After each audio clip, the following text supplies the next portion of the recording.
Three, two, one. What's going on, folks? Welcome to 34 Questions. I'm your host, 34, and tonight I have a very special guest. Teresa is in the house. How you doing, Teresa? I'm great. Thanks for asking. How you doing tonight?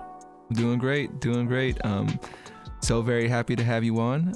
Thank you again for making time and being open to share your story. Definitely appreciate it.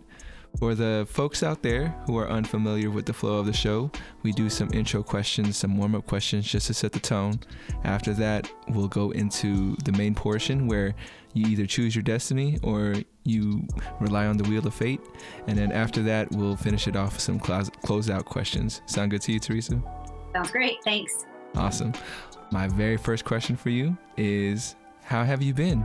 You've been doing well. You've been doing great. It's been some crazy couple years. How you been lately? All that. But lately I've been doing great. I'm a teacher and I've lost track of how many weeks off.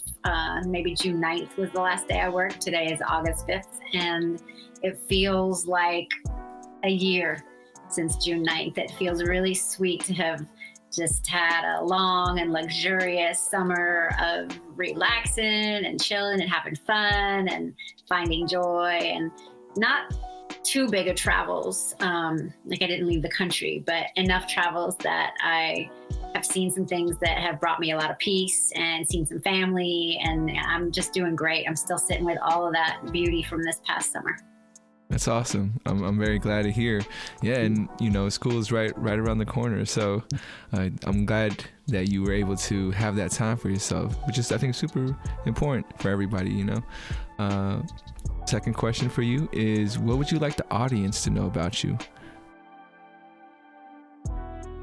I am awesome and great and fabulous and all that, and starting to realize that school's right around the corner.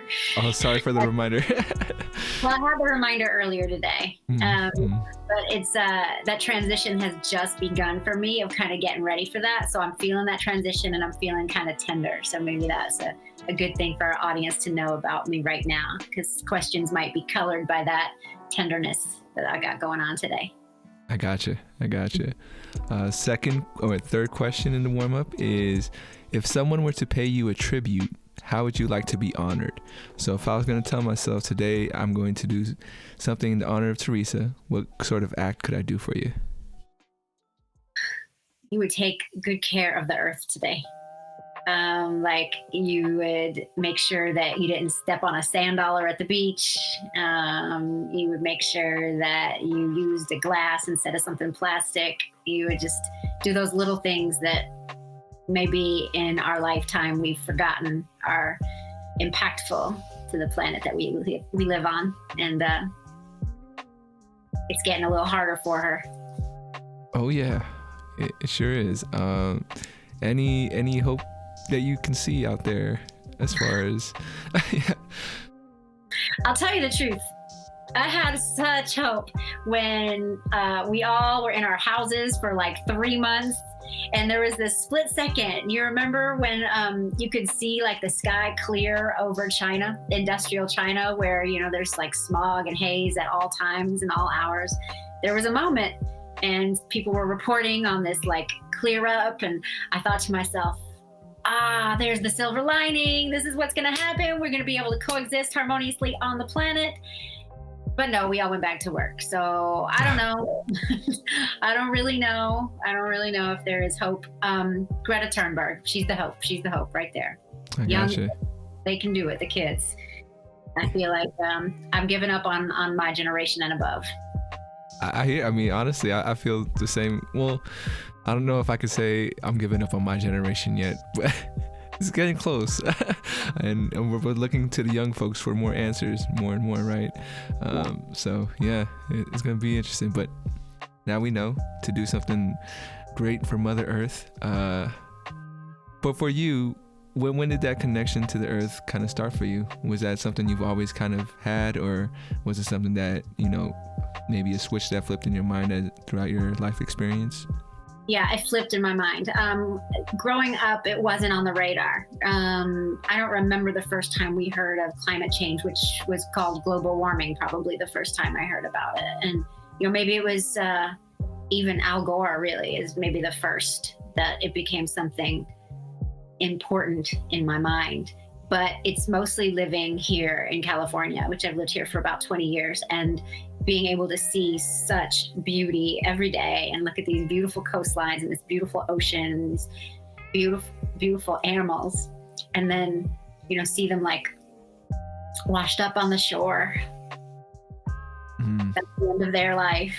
And, I'm sure sometimes those are natural causes, but then to also know that sometimes that's because of the plastic they ate or what we spilled in the ocean or because they don't have anything to eat because we've messed up their food chain. That's really, really tough to feel complicit in the pain that I get to see in the part of the beauty that I see as well. So that's definitely a newer thing in my life in the past 20 years where I've been not able to enjoy this view that I have without seeing the suffering of some others who aren't as up on the food chain as me. Yeah, and I can imagine that gets really heavy, and you can't help but to just care more. And yeah, every time I think about leaving California, I can't imagine, what I feel like I haven't even been able to appreciate everything that we have in California before I even think about leaving. So I'm with you. And my last question for you in the warm-up is, on a scale from 1 to 10, how well do you know yourself?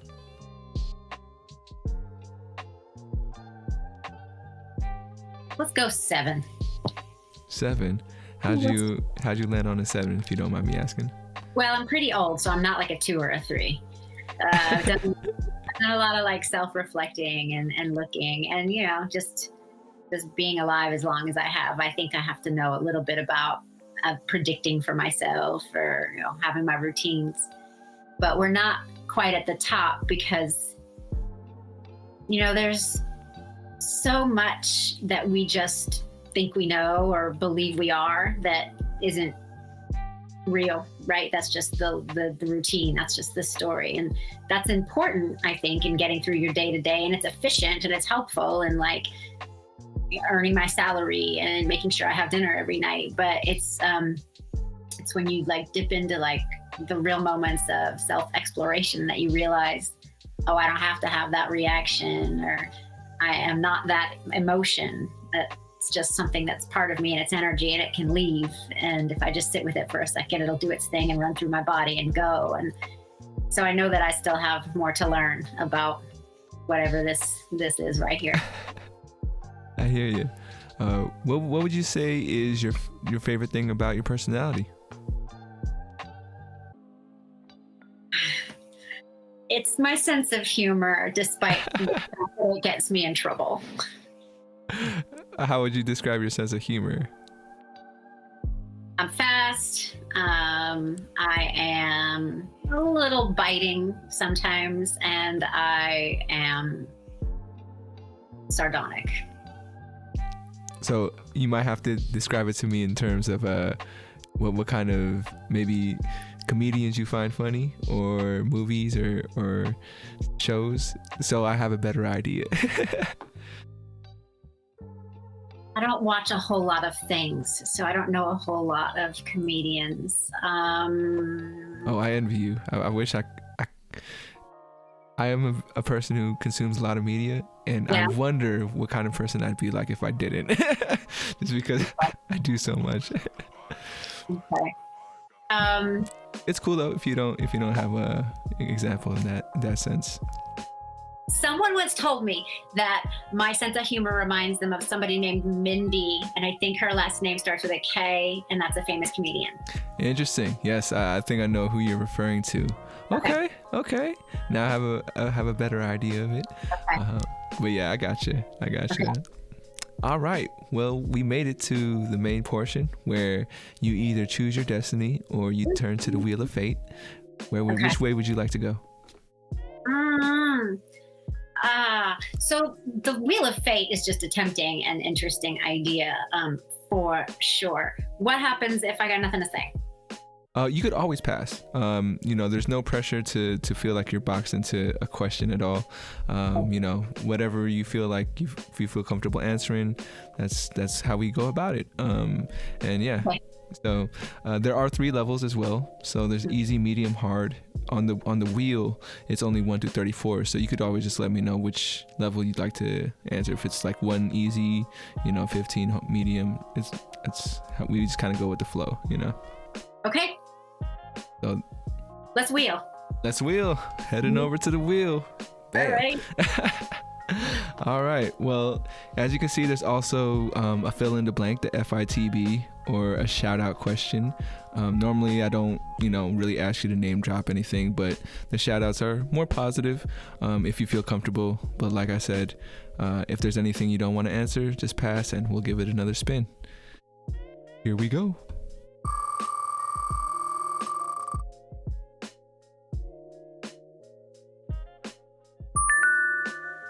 All right. 13. 13 easy, medium, or hard? Lucky 13. Let's try medium. 13 medium. Hmm? The question is, what was your fear when you were a kid? It's silly. Okay. I am currently still afraid of aquariums. Aquariums? Yeah, not like aquariums that you would have in your home, not like, right, like and put a goldfish in it, but like the aquariums that you like are in like some kind of museum kind of place, and then you like go down the stairs and then you are on the same level as the sea life. No. So you don't sign up for those field trips to the aquarium? Nope. It's like a few degrees colder down there. You can like hear the water in some way. It's unnatural. No, it's not okay. Well, do you think that happened from like maybe an early visit to the aquarium where it kind of freaked you out, or a movie, or I guess not movie, but I think it happened. I have no idea. All right. And my mother and I, between us, have like such awesome memory loss that we could like create our entire story and we'd be like, yeah, that's what happened. Yeah, But I think it happened from being young on a glass bottom boat ride, which is wrong, period. You should not be able to see through the bottom of the boat. Imagine being able to see through the bottom of the car or the bottom of the airplane. Not a boat. So these parents that I had thought that it was good to put like a 2 or 3 year old in this. And I think that again, this could be like made up memory, but I think that I can see like murky water and like those plants that seem to like be doing the hula at all times. And just, that's a frightening thing when you're not quite rational with what it is and what's under there. And I think that's what's stuck with me. I gotcha. But you're okay with the ocean? Like you're okay with swimming in the ocean? And no problem with the ocean. Gotcha. Never thought of that as odd before this minute, but yeah, I'm fine with the ocean. I guess it's about choice, right? Like it's about like my autonomy. I'm not like, yeah, because there's definitely something about looking at an aquarium that like, if it's an earthquake, like this whole glass could just shatter, and that shark in my head, something about that. I don't know. Gotcha. Whereas if I'm in the ocean and there's an earthquake, I probably wouldn't even notice, right? Do you get that same feeling of anything underground? Like if there's underground tunnels and okay, I got you. So I'm better now, but when I first moved to the Bay Area, you could not put me on the BART and send me to Berkeley. There's no way. That 3-minute ride under the water, I remember there's video of me the first time I did it. I was wearing a sweater and I pulled the hood over as far as I could and just like hummed or meditated or something to get me through that 3 minutes. I'm better now. And when I was a kid, the Lincoln Tunnel in New York, ooh, driving through that, no. And my father would always say, like, do you hear dripping? Do you hear dripping? Yeah. Yeah, parents are the biggest trolls sometimes. Right? Oh yeah. Oh, Oh yeah. yeah. They're cute. They think they're cute. No. Oh yeah. I mean, I'm still scared of the dark, but when I was a kid, I was really scared of the dark. So my dad would always be like, "Oh, you see that behind you? Like, I think I see something behind you." And I'm like, I was like, "Do not. Why are you torturing me right now?" Right. You think you help it? Does not help it. No, I'm still scared of the dark, so I guess it didn't help. For sure. So, any fears as an adult that's different, or if you don't mind sharing, because I know fears as an adult is a little bit different from fears as a kid. I don't know if I have fears like existential fears yet, deep fears yet. I imagine I'll be there, right? I'm old, but I'm not that old, right? That it's like I'm thinking about my mortality at all times, or even at any times. But I can't say that I believe I'm beyond a fear, even though I don't have those types of fears at this moment. What I try to remember when I feel fear, which I can go into when I felt fear recently soon, but what I try to remember is someone, I wish I could give them credit. Someone said, and they must have been coming from an art perspective, right? Okay. Like, the perspective of like, the perspective of perspective. When you're making something in art, you put the things that are closer, they get bigger, and the things that are farther away are smaller. So this person said, fear is the only thing that when you get closer to it, it shrinks. And so I remember that whenever I'm afraid of something, thinking like, I've got all this anticipation, I've got all this apprehension, I feel negatively about this. That makes me not want to do it. Get it over with, because it's going to be easier than you think. So that's where I try to go with fear. And where my fear has been in the last year is probably where many people's fear has been. Like, what is our future? How are we doing as a group? Like, can I leave the house and be safe? Can I leave the house and come back to my house and the people I live with are going to be safe? Currently, my apprehension or fear is about my students. I am a high school teacher, so more of my students will be vaccinated than, say, an elementary school teacher or even a middle school teacher, but some of my students still will not be vaccinated, some of my students and their families, from COVID. And I am aware that I might play a part in somebody else's illness or worse, and that is a fear for me. I gotcha. Thank you for sharing.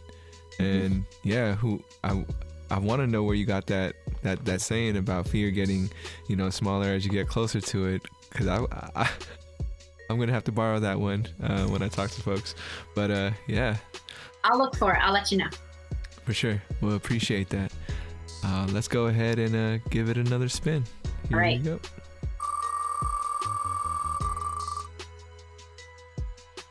Ooh. 19. Sticking with the mediums. Okay. I didn't realize that was an option. Cool. We'll stick with Oh medium. yeah. You could definitely stick with the medium.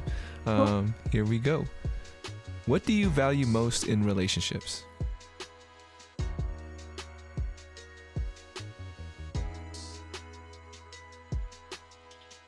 What kind of relationship? I mean, I can do that division, or you can if you want. I got you. The first one I have is friendships. Okay.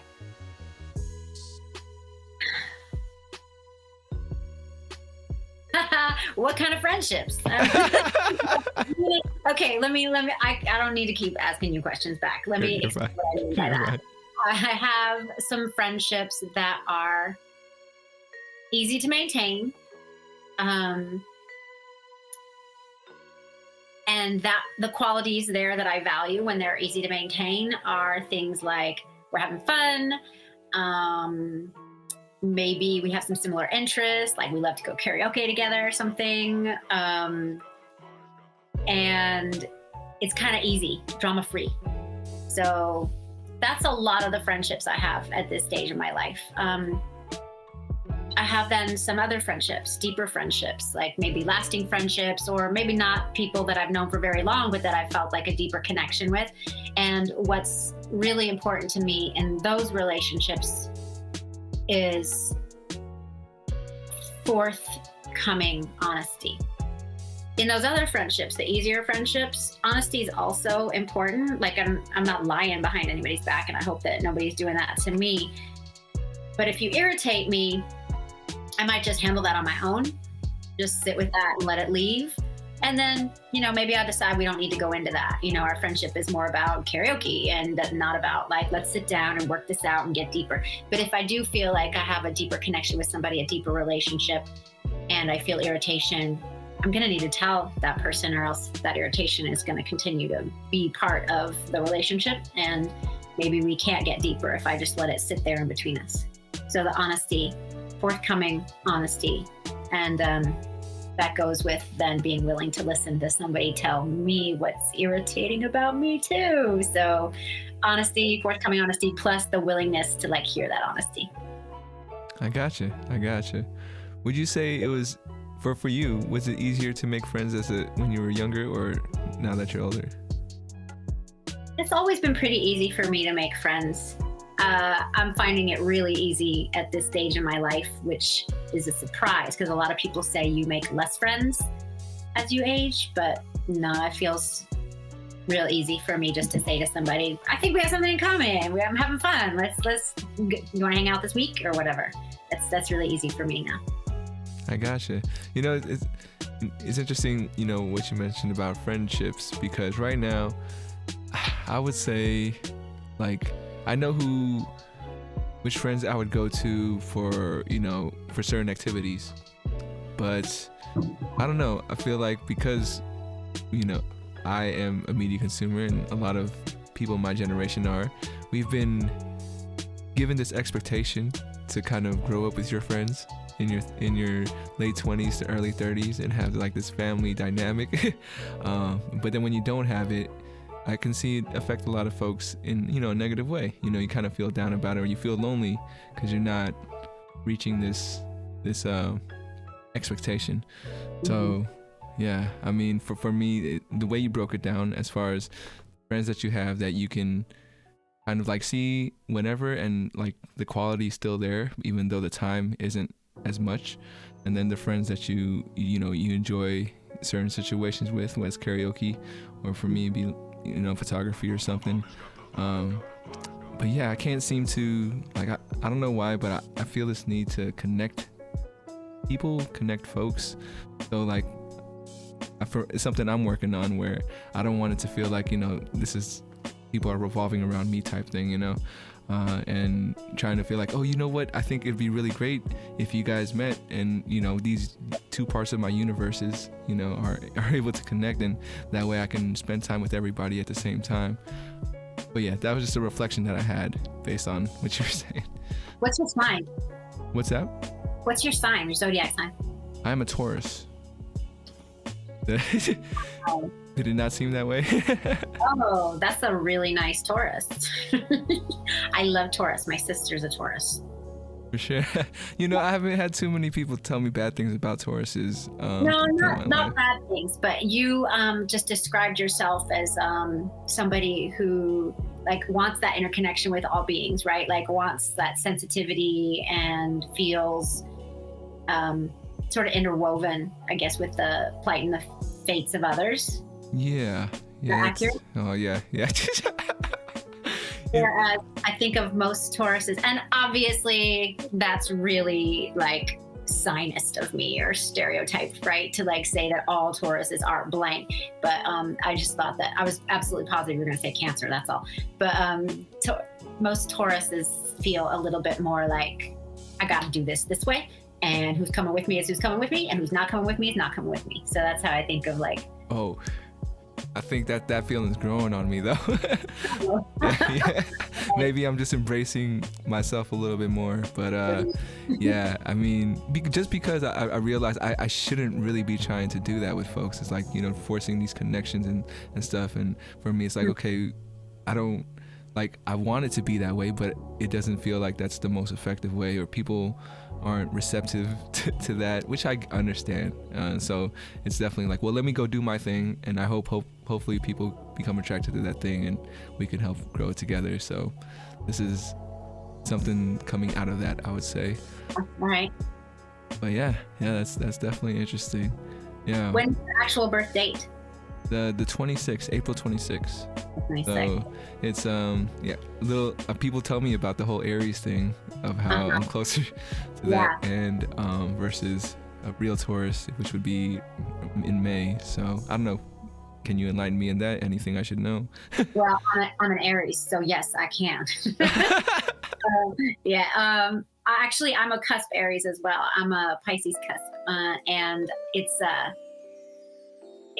it's my saving grace, really, because Aries are awesome in many ways, but Aries, if you're going with the stereotype, is stynist stuff, are bossy, man, really bossy, and I got to do all this on my own, and I can, so to hell with y'all. So that might be a little bit about that too, what you were describing about yourself. Oh yeah. One of my best friends is an Aries, and I definitely can see that side of him for sure. And I mean, now it's one of those things where he's doing his thing and I'm doing my thing, because I think anytime we tried to work together, it always felt like it was starting to become his thing. So but it was good that we were able to kind of talk about it and work it out and kind of realize that before it really kind of messed up our friendship. So yeah, it was one of those things, like even today, it's like, I think where he's trying to start something up again where he can kind of bring me in. It's interesting because, I think we both see the value in each other, but it's kind of like we really want our own thing, and it's hard to kind of put that together because our vision, we believe in our vision and all this stuff. So yeah. And sometimes it's so easy to believe in the vision and know it's right and it's the best thing in the world that you forget about the human element. You don't take care of your buddies as well. That's me. I feel you, Teresa. So you first touched on friendships. What would you say is the most important thing in family relationships? Can you shut your mouth in time? At least that's how it works in my family. They're lovely. I really love them all. They're wonderful. And that part right there needs to be recognized as not my business before the mouth starts to react to what the hell just happened. Example, my sister, who I adore and love and is the most important person to me on the planet. She has 4 kids and I have 0 kids. And, sometimes I think I know what's good for her kids. And that's never true, ever. And it may be true, but I need to not have it be true in the family dynamic and stay out of it no matter what. It's just safer for everybody involved. It keeps everybody harmonious in the 2 weeks out of the year that I get to be with them. There's not anything that I look at that family and think like, oof, they messed up. That's not how I look at them. That's not how it is. But, every once in a while there's like something going on, and maybe it's at the dinner table or maybe I'm on the ancillary edges of it, but I'm a teacher. And when things are going on, like I'm supposed to intervene, right? And so I have to stop myself and be like, I didn't make the rules about when you can be on a video game or not. So I'm just going to stop. I gotcha. Yeah. I mean, I had the thought and then it disappeared on me. Hopefully it'll come back. Well. But I mean, now it hit me. That whenever it's one of those moments when if something happens at the grocery store and you see a kid kind of going out of control and you hear someone mention or say something about the parenting, it's one of those moments for me that I have to turn away because I could kind of feel the vibe. I could kind of tell what's gonna happen. Is you have the parent just kind of like, don't tell me how to raise my kid, and yeah, that it. I get it, and I just wonder, like, I hope other folks get it before they try to intervene. But sometimes I don't know. Like, I don't want to say that this is how you should raise your kid, but it looks like you might need some help. And I kind of want to, but so yeah, same here. Gotta learn how to like step back and let the parent be a parent, and but yeah, just another reflection. Thank you. All right, well, let's keep going through the interview and spin the wheel again. Here we go.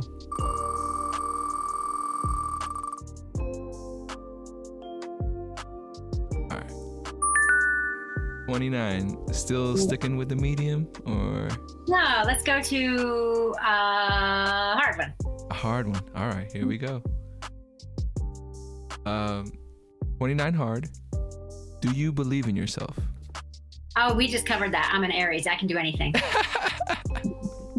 Like that's the real and raw. There's no part of you that has a little bit of I don't know.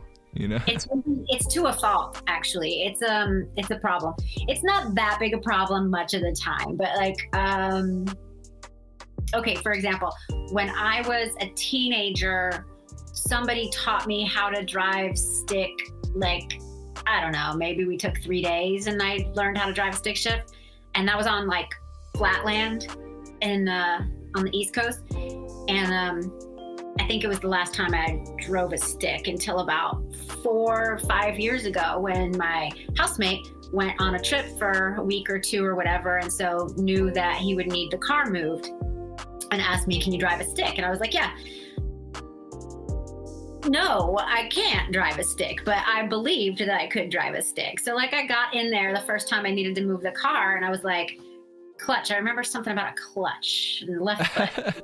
And like, I mean, it took me a while, but I moved the car. It was no problem. Maybe there was a jerk or something that didn't need to happen in the car, and maybe that wasn't good for the engine, but whatever. I moved the car. It was fine. So, but this is the attitude I'm talking about. Like, I believe I can do whatever needs to be done, and I don't really stop myself and think, are you putting someone else in jeopardy? Are you putting someone else's property in jeopardy? Are you doing okay? Most of the time, it's not that serious that it's a car, right?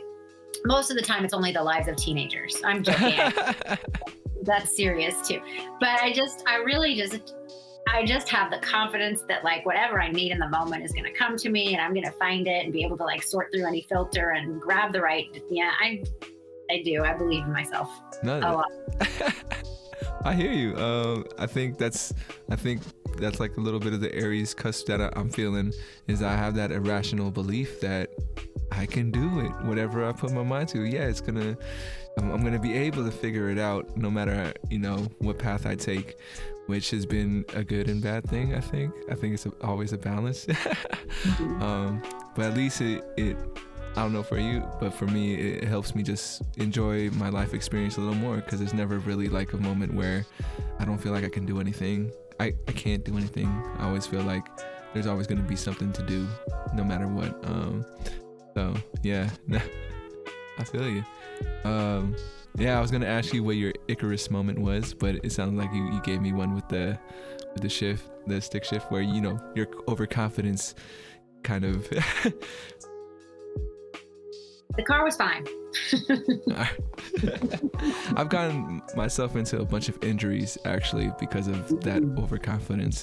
One story for me is doing ATVs on Pismo Beach. I don't know if you've heard of that activity, but they give you like a 10-minute safety rundown right before you get on, and I'm like, cool, I got this. And I'm going out there, going as fast as I can, as hard as I can, and yeah, I didn't know what I was doing and got hurt out there. So yeah, definitely something to be aware of.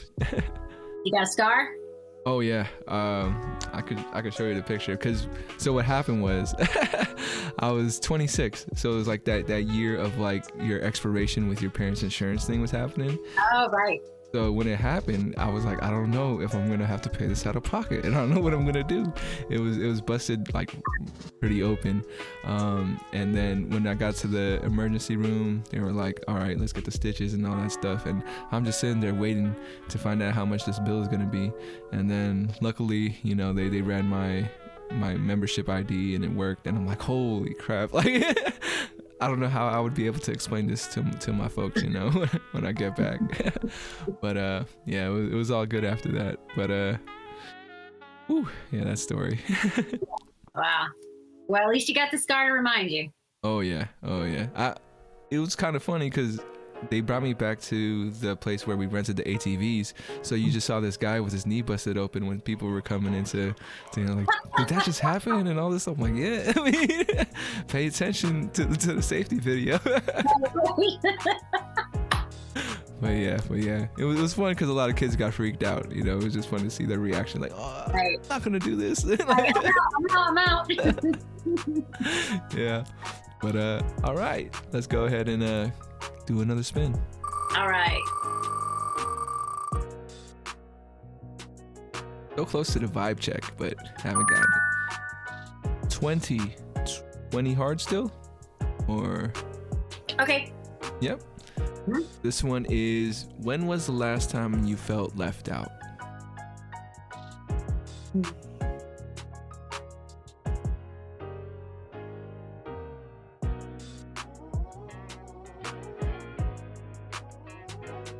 So the reason I'm taking a second to try to figure out how to answer is because it's a really sensitive global topic, or at least countrywide topic. So I want to be honest, right? I want to tell you the last time I felt left out. I want to tell you about it. And I also want to be respectful and acknowledge that this version of me, this one person being left out, is nothing compared to the amount of left out the people that I'm talking about have felt in their lifetime, which will be more clear. It'll be more clear as I go. So I have a group of friends, and we spent a lot of time, especially during COVID, virtually hanging out, doing things together that we could do over Zoom, right? Like, you know, you could play games, right? You could have paint nights, things like that. And I'm very often the organizer of those, and I don't know if that's just because I'm the leader, Aries bossy, or you know, just things were, I kind of had the facilities to do that. Like my Zoom account had blank, or you know, I'm the one who, yeah, it's probably because I'm bossy. Anyway, so I was setting that up a lot and inviting these folks. And well, there are some times that some of those folks get together without me. And maybe some of those times there's like an actual racial theme to it, like BGM, Black Girl Magic, so that that group of people could celebrate something they needed to celebrate, their African Americanness and the magic within. And that's fantastic. And there are other times when they were getting together and maybe that theme wasn't there, like it wasn't a BGM theme, and they just got together on their own without me. And that is also fantastic. And there are times that I think it's really helpful to not have somebody who is different from the rest of you with you. And, you know, I just happen to be like the one white person in our friend group. And to not have me around sometimes is probably really easier, right? Mm. Things can be said without having to think about the white fragility that might be present in the room or whatever.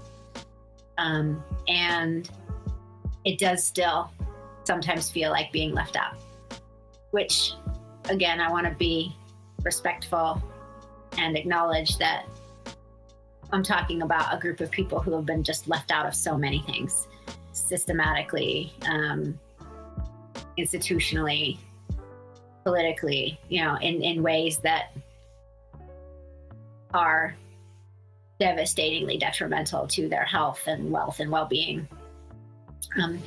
And so, you know, my little pity party of, well, I didn't get invited to the party is small in comparison, but that's it. When a group of friends has left me out, it causes some pain, and then what I try to do is just reflect and remember And I don't need to be invited to every little thing, especially in this scenario where my friends have been left out of so many various activities. I feel you. And I thank you for sharing that story. I know it's not easy. And I think, your awareness of it is great. Like you said, you don't want to compare those to the feeling of being left out. So yeah, I mean, just to share with you again, because you're making me reflect on all these things. But with my friend group, I think I started getting left out, and I never had this talk with them, so I'm not sure entirely, but I think it's because I felt like I was falling behind with like the life plan, where some folks are getting ready for marriage, some folks are getting ready for, other things in life, and I'm not there with them. So I think for me, that's when I started recognizing it, and it was one of those gradual things. But yeah, I remember for a little bit, it took me a while to get over, just because we never talked about it. It was never something that was said. It was just, I guess, and we could kind of be even worse to ourselves in our head, right? So yeah, I'm just there with you. I know that feeling, and thank you for sharing. This one was a hard question, and not everyone likes to answer this question. Thank you for being open to it. Just a heads up, we have about 10-15 minutes left in the podcast.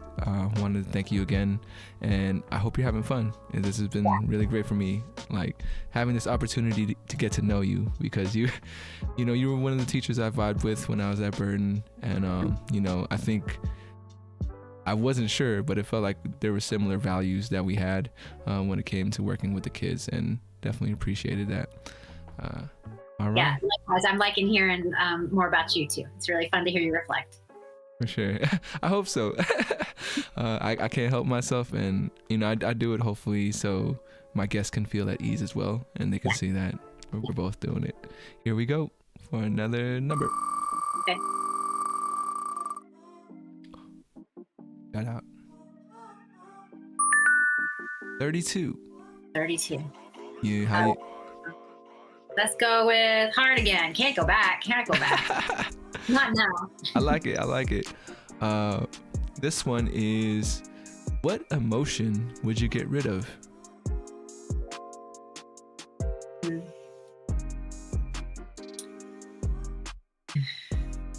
Oh, I like my anger so much, but I guess it's negative, so I should get rid of that. Maybe fury would be the better way to say that. I should get rid of my fury. Yeah. Fury.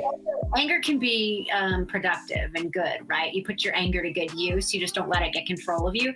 So I guess I'm calling fury when I let that anger get control of me. Yeah. When you all of a sudden get that pit in your stomach, and it feels like it's red, and it just comes up through the whole throat and comes out of your mouth, and the thing that you said is not skillful. That's what I mean. Oh yeah. For me, I think I've either, I don't know if this is a good thing, you can let me know, but I'm pretty good with keeping my mouth shut. When it comes to things, I'm like, oh, I feel like I should say something, but it's not the right time or place, so I'll keep my mouth shut. Now for you, thumbs up for that. Good job.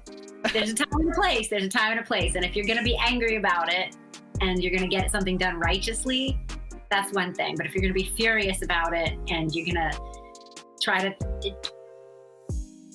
win, that's not a good way to come at something. Yeah, winning. I try to put it out there and say, we're not trying to win anything, but what are we trying to say when that comes up? What would you put in place of that? Help me out. You mean how I would say it skillfully? Yes. Not trying to win anything. We're trying to see each other's point of view. We're trying to get on the same side. Same page, yeah. Sure. Anything that you would consider your pet peeve? What can push your button? it can push my button when someone does not recognize the work I have done and kind of indicates, implies, or maybe even outright says that it's work they have done. Yeah, I have a pet peeve about someone taking the credit from anybody, but then when it's from me, then I feel furious. Another pet peeve is that I'm really short. I'm almost 5'1", and nobody can see me at the Safeway deli counter, and I get really mad when somebody gets called ahead of me. Really mad. I gotcha. Yeah, my mom is 4'11", so she feels your pain. But yeah, I mean, the credit thing. Ooh. Has there been a time where you were given credit that you didn't deserve? I'm sure. Yeah, see, we don't notice that one as much, right? Because that one works in our favor. But what I am pretty good at is that, we work on teams at Burton. And so I think that my go-to mentality with most things that I would be getting credit for, like at school, right, at my job, most things we attribute to the whole team anyway, right? Like, this lesson isn't mine, it's the lesson of the 4 English teachers. This idea isn't just mine. Maybe I'm the one who brought it up, but us 9 people on the team for the freshmen, we all fine-tuned it or whatever, so things like that are shared pretty easily. But yeah, I'm sure that out there somebody is like complaining right now about the credit I got that they didn't or something. Oh yeah, I mean, for me, my experience in that is just group projects. There was definitely one group project I had. I'll tell you this story. It was in my rec classes, and I remember I didn't do a lot for that project, and I'm sorry to all my classmates I was with on that project, but I showed up for the presentation. And I stood up and I had to, it was one of those things where you turn the question onto the audience. So I opened it up by asking, has anyone here ever been affected by cancer? And then, it was like that kind of presentation. That's the only thing I said. And then at the very end, with the feedback from the professor's like, I really like how Jan, flipped that question in the beginning. And I was like, oh my God, I got recognized. Thank you, teacher. But I'm sure my classmates were like, what the hell? This guy didn't do anything. But yeah, it has happened before. With the students that you work with, have you ever seen that dynamic kind of play out? And, how do students usually handle it? All the time. Every group project we assign, there is at least one group in my 5 classes where some group is just not working, right? Like, you got the one kid who's trying so hard to disappear into the desk, under the backpack, whatever. And the other kids, you're not going to be 15 and trying to get your classmate that you barely even know into let's work mode. You just don't do that. Not when you're 15 at least, right? Yeah. So, then you got the other kids looking at me you're not going to penalize us for that one slide or this one post, are you? Yeah, all the time. So they don't, it's an imperfect thing, right? To have a group of people working together. It's always imperfect, even into adulthood, right? It's not like it's going to work better in college or adulthood than it is in high school. It's just that as adults, we hope we have either more consequences, and so we rely on them, or punishments and rely on them, or better ability to communicate or something like that. But yeah, the students can have a really hard time with that. And the teachers, honestly, can have a really hard time with that too, because if you call it a group project and you're going to get a group grade, then the person who did nothing then gets to kind of skate by. It's in those situations where I know that I am one lesson in a road of millions, and that person and those other people will get what they need somewhere down the line. I gotcha. Yeah, that's definitely something that I would have to think about. I did want to ask you, 20 years of teaching, when did you know it was for you? This is who I am, this is what I want to do. How did that happen? Shout out, ready? Shout out, here we go. When I was in college, I had gotten everything ready for graduate school, was applying to English programs, and went and observed one of my friends, Justin Jones, who's been teaching for 25 years at Dutch Fork in Casey, I think, South Carolina. Anyway, I went to go observe him during class. He was going to be a high school teacher. I was going to be an English professor. I thought it was the same thing, right? And so I observed him during his internship. We were both seniors in college, and I followed along to his little French class where he was the student teacher.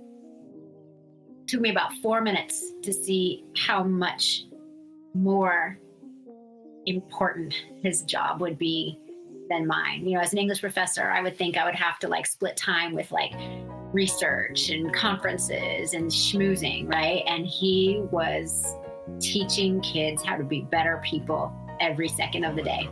And it just felt so great. And he had this moment. Oh my gosh, I'm gonna have to make sure he listens to this. He had this awesome moment with this kid he's teaching French, right? And I guess maybe you don't think you're gonna use French when you're 14 or whatever. But the kid was sassing him.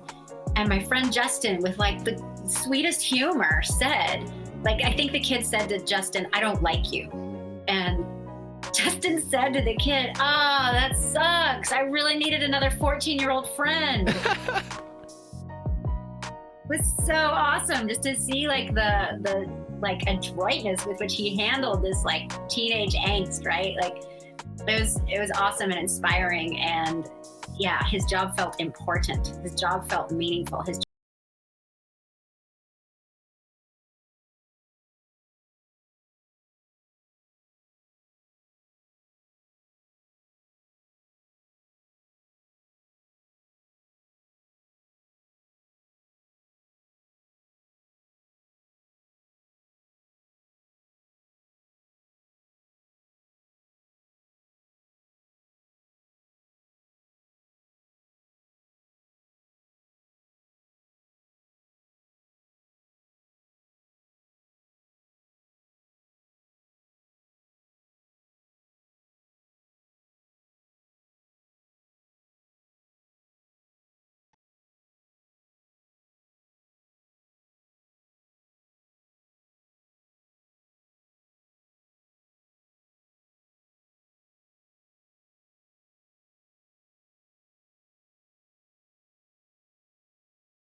All right, well, we'll try to make this painless for you. This next question is going to be coming from my previous guest. Shout out to Carolyn. And her question for you is, why is it important for people to know themselves?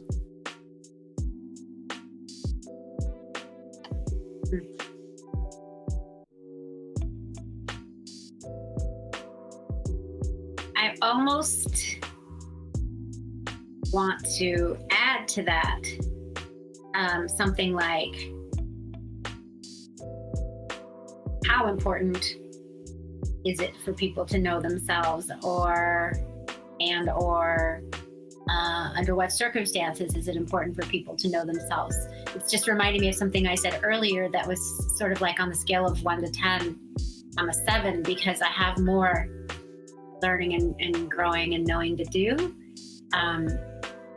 So I guess it's important for me to know myself, like, so that I can get a good gauge of what I need for a day, or what I can offer in a day, what my capacity is. But also, I think it's good that I don't know myself, so I don't get stale and I don't feel like it's done, and I don't feel like I got this and just smooth sailing forever without ever taking another look at myself and in relation to others. Am I messing with Carolyn's vibe? Yeah, I think you got it. All right. Yeah. Honestly, it makes me think about how much we still need that mystery in our lives, because knowing everything can get boring, and it's impossible to know everything. So, yeah. And what was that? So you said how important? I want to add that there. Yeah, I think I said, like, how important is it for us to know ourselves, and in what scenarios is it important for us? Something like that. In what scenarios? I got you. And just because I'm an English teacher and I play with questions, so and then my second question for you, you could totally cop out and say whatever you just said right now, but it is, what question would you like to ask the next guest that comes on to 34 Questions? Okay. How about this? What do you spend more time on, or maybe more money on, than most people? Oh, okay. That might put somebody on blast, but I like it. Well, that's kind of the point, yeah. No, it's cool. It's cool. It could be less. I guess it could be less time or less money. I see. Choice is helpful. To flip it, okay. Yeah, I'll see how they feel. I'll gauge the reaction. If it's something they're excited, then I'll let them do it. But okay, nice. And then my last question, the question that ties everything together: if future generations were watching this, it could be 100, 200 years from now, watching this video, what would you like to tell them?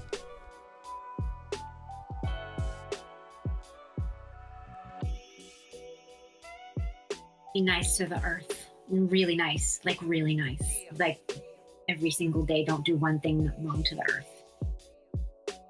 I got you. Any last things you'd like to add before we head out of here? I'm good. For sure. Well, Teresa, I want to thank you again for stopping by. It's been great getting to know you a lot better, and I hope you had fun while you've been on the show. Want to thank all the folks out there. If you're listening on Spotify, Apple Music, YouTube, thank you for your time as well. Remember to reach out, reach forward. As always, much love, and we'll catch you guys next time on 34 Questions. Peace. All right, I know you gotta go do your thing. Feel free to bounce. This is just like the end credits scene, and I guess the next 30 seconds. My last question for you was, why did you choose to come onto the show? I think mostly because I always have enjoyed your energy. I think you always put out your best, and I've never seen you without a smile, and that is just like a great background that someone could have, right? Just like an enjoyable human being. And then something in your mission statement, I don't know if you'd call it a mission statement, but whatever. But when you first ran this by me, and probably it's the same with everybody, right? Is it just said something about like forging connections, and I mean, that's all there is, right? That's the most important thing, is just being connected with others. Like you were trying before I found out you were a Taurus, but the connections between people are just priceless, invaluable, which is a word that I don't think it looks like what it means, right? But without you can't put a value on it. It's so valuable. So I think that's the major reason, knowing who you are to start with, and just feeling so always invigorated by your presence, but always